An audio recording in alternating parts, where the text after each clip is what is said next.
સુરતના યોગી ચોક વિસ્તારમાં મોડી રાત્રે ભીષણ આગની ઘટના સામે આવી છે। સીમ ફાર્મ નજીક આવેલા ઓનલાઈન વેચાતી વસ્તુઓના ગોડાઉનમાં લાગેલી આગે થોડા જ સમયમાં વિકરાળ સ્વરૂપ ધારણ કર્યું। ફાયર બ્રિગેડની કલાકોની જહેમત બાદ આગ પર કાબૂ મેળવાયો, પરંતુ ત્યાં સુધીમાં ગોડાઉનમાં રહેલો મોટાભાગનો માલ બળીને ખાખ થઈ ગયો હતો।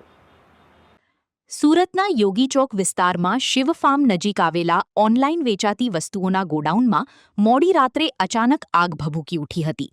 આગે થોડા જ સમયમાં વિકરાળ સ્વરૂપ ધારણ કરતા સમગ્ર ગોડાઉન આગની ઝપેટમાં આવી ગયું હતું। ઘટનાની જાણ થતાં ફાયર બ્રિગેડની અનેક ગાડીઓ તાત્કાલિક સ્થળ પર પહોંચી હતી અને કલાકોની ભારે જહેમત બાદ આગ પર કાબૂ મેળવ્યો હતો। જોકે સવાર સુધીમાં ગોડાઉનમાં રહેલો લગભગ તમામ માલ બળીને ખાખ થઈ ગયો હતો। પ્રાથમિક તબક્કે કોઈ જાનહાનિના અહેવાલ નથી। આગ લાગવાનું ચોક્કસ કારણ હજુ સુધી સામે આવ્યું નથી।